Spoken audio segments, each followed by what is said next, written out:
दोस्तों, एक चीज जिसकी चर्चा खूब हो रही है और अगर आप अभी तक नहीं समझे होंगे तो मुझे लगता है कि इसे आसान भाषा में समझ लीजिए। कई सारे खबरों में छप चुकी है ये और मीडिया हाउस में भी आपको मोबाइल पर, टीवी पर हर जगह दिख गया होगा कि वन नेशन वन इलेक्शन आखिर मंजूरी मिल गई, तो इस पर सरकार जल्द से काम कर रही है। लेकिन दो तीन सवाल हैं जो आपको पहले ही बता दें कि वन नेशन वन इलेक्शन आखिर है क्या? वन नेशन वन इलेक्शन का कॉन्सेप्ट क्या है? क्या सरकार को इसे लाने में क्या-क्या दिक्कतें होंगी? और साथ में ये भी कि अगर सरकार ये वन नेशन वन इलेक्शन का कॉन्सेप्ट लाती है, तो फिर तारीखों का ऐलान क्यों नहीं की? अगर वन नेशन लागू होता है तो किन-किन राज्यों के टर्म को कम किया जाएगा? मतलब 5 साल के शासन को कहीं पर 4 साल, कहीं पर साढ़े 4 साल कर दिया जाएगा। तो इससे नुकसान होगा या फिर फायदा? ये सारी चीजों इन सारे सवालों का जवाब आपको इस वीडियो में बताएंगे। सबसे पहले कि वन नेशन वन इलेक्शन क्या है, इसका कॉन्सेप्ट ये समझना जरूरी है। लेकिन इससे पहले आपको बता दें कि आपको ये अगर वीडियो अच्छी लगे तो चैनल को सब्सक्राइब जरूर कर लीजिएगा और साथ में बेल आइकन दबा दीजिएगा ताकि आप तक हर खबर हम विस्तार से और सटीक तरीके से पहुंचा सके। हमारा मकसद होता है कि आसानी से आप तक कोई भी खबर पहुंच जाए। तो चलिए शुरुआत करते हैं। सबसे पहले कि क्या है वन नेशन वन इलेक्शन का कॉन्सेप्ट। अगर इसकी बात करें तो वन नेशन वन इलेक्शन का मतलब होता है कि भारत में लोकसभा और सभी राज्यों के विधानसभा चुनाव एक साथ कराए जाएं। इसका मतलब हुआ कि साथ ही स्थानीय निकायों के भी चुनाव एक दिन या एक समय सीमा पर ही कराए जाए। मतलब बार बार चुनाव के झंझट से छुटकारा। पीएम मोदी लंबे समय से वन नेशन वन इलेक्शन की वकालत करते आए हैं और ये कहते रहे हैं कि इसे लागू करना चाहिए। उन्होंने ये भी कहा था कि चुनाव सिर्फ 3 या 4 महीने के अंदर पूरा हो जाना चाहिए, पूरे 5 साल राजनीति नहीं होनी चाहिए। साथ ही चुनाव में खर्च कम हो और प्रशासनिक मशीनरी का बोझ भी न बढ़े। आजादी के बाद अगर देखें तो एक साथ कई बार चुनाव हो चुके हैं, लेकिन फिर से इसे बदल दिया गया। भारत के लिए यह कॉन्सेप्ट नया नहीं है।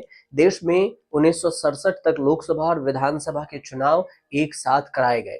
1952, 1957, 1962, 1967 में दोनों चुनाव एक साथ हुए थे। लेकिन राज्यों के पुनर्गठन, मतलब अन्य राज्यों के चुनाव अलग अलग समय पर होने लगा। मतलब जैसे जैसे राज्य बना वैसे वैसे राज्यों के चुनाव अलग अलग होने लगे और फिर से दिक्कतें शुरू हो गई। एक देश एक चुनाव को प्रधानमंत्री नरेंद्र मोदी क्यों जरूरी मानते हैं, इसे भी समझिए।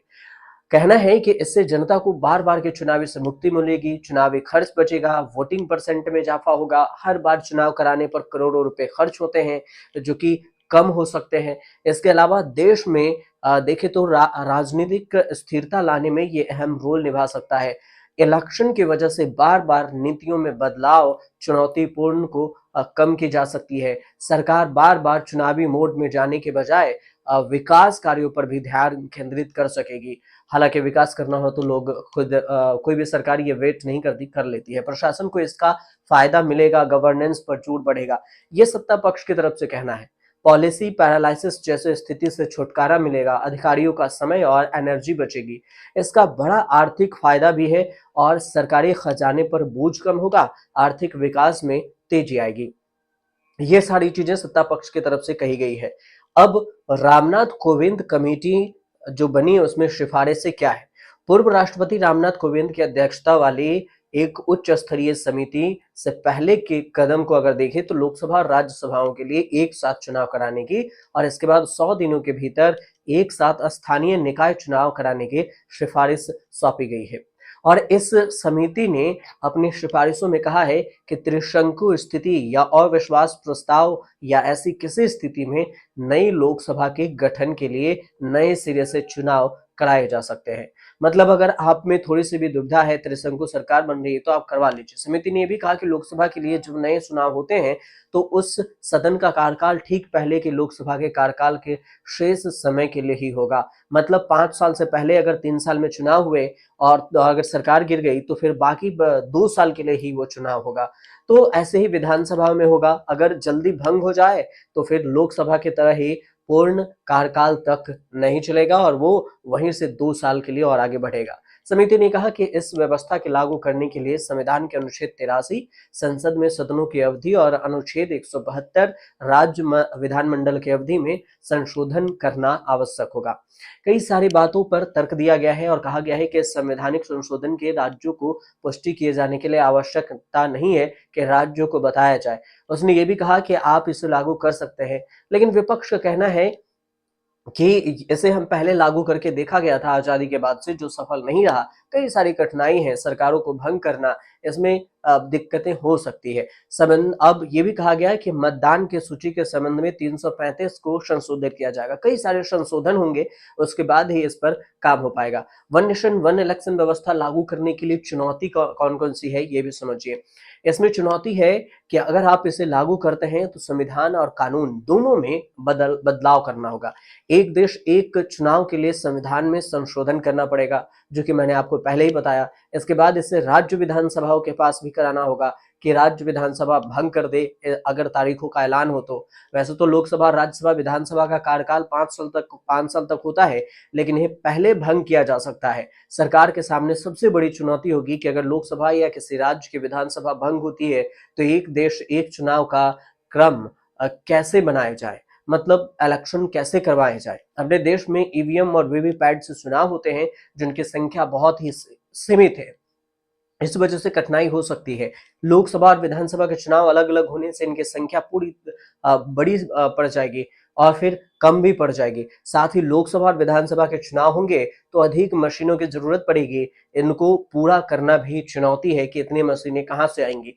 एक साथ चुनाव के लिए ज्यादा प्रशासनिक अफसरों, सुरक्षा बलों की भी जरूरत होती है और इसी वजह से जितने भी सुरक्षा बल होते हैं उसको एक क्षेत्र में ज्यादा दिनों तक भेज दिया जाता है, पुलिस की तैनाती की जाती है।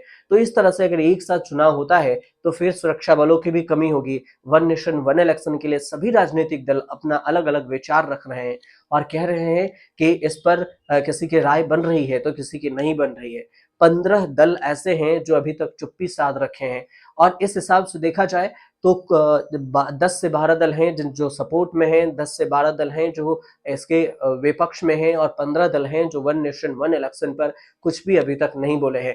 तो ये कई सारी तरह से देखा जाए तो राजनीतिक मायने से भी कई अहम चीज है वन नेशन वन इलेक्शन। और इस पर जो देखें तो जो बार बार जोर देने लगा गया वो वन नेशन वन इलेक्शन 2014 के बाद प्रधानमंत्री नरेंद्र मोदी जब सत्ता में आए तब से।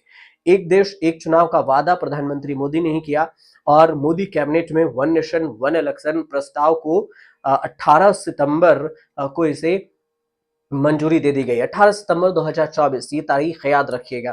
वन नेशन वन इलेक्शन का प्रोसेस तय करने के लिए जो कमेटी बनाई उसमें रामनाथ कोविंद है, अध्यक्षता में कमेटी बनी, 8 सदस्य हैं। इसमें से देखें अगर 8 सदस्यों में से तो ये कमेटी हुई 2 सितंबर 2023 को गठन और 14 मार्च को राष्ट्रपति द्रौपदी मुर्मू को अपनी रिपोर्ट सौंप दी गई। इस 8 मेंबर में अमित शाह, अधीर रंजन चौधरी, रामनाथ कोविंद और सीबीसी के पूर्व अध्यक्ष, ये सारे लोग हैं इनमें। 2029 तक इसे बढ़ाने का सुझाव दिया गया है कि 2029 तक हम इसे पारित करेंगे और शीतकालीन सत्र में इस बिल को पेश किया जाएगा। कोविंद की कमेटी में केंद्रीय मंत्री जो बताया था मैंने, अमित शाह, गुलाम नबी आजाद भी हैं, हरीश साल्वे हैं वकील, अधीर रंजन चौधरी हैं और गुलाम नबी आजाद के अलावा 15वें वित्त आयोग के पूर्व अध्यक्ष एनके सिंह हैं, पॉलिटिकल साइंटिस्ट सुभाष कश्यप हैं और इसके अलावा संजय कोठारी समेत 8 लोग इसमें शामिल हैं। लेकिन अंत में समझिए कि वन नेशन वन इलेक्शन लागू हुआ तो उत्तर प्रदेश, गोवा, मणिपुर, उत्तराखंड का मौजूदा कार्यकाल 3 से 5 साल तक 5 महीने तक, माफ कीजिएगा, 5 महीने तक घट जाएगा और गुजरात, कर्नाटक, हिमाचल और मेघालय में, नागालैंड में, त्रिपुरा में इसका कार्यकाल 13 से 17 महीने घटेगा, मतलब साल 1.5 साल। असम, केरल, तमिलनाडु, पश्चिम बंगाल, पुडुचेरी में भी कार्यकाल कम होगा।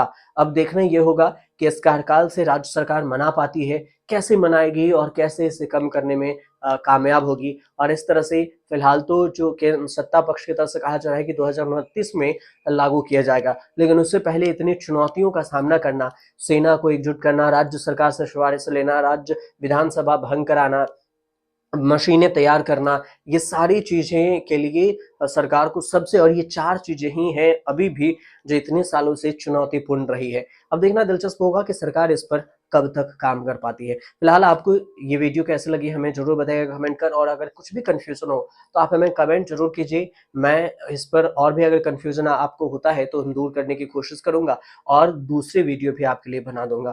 फिलहाल मुझे उम्मीद है कि आसान भाषा में आपको ये समझ में आ गया होगा कि वन नेशन वन इलेक्शन क्या है और इससे क्या कठिनाई हो सकती है।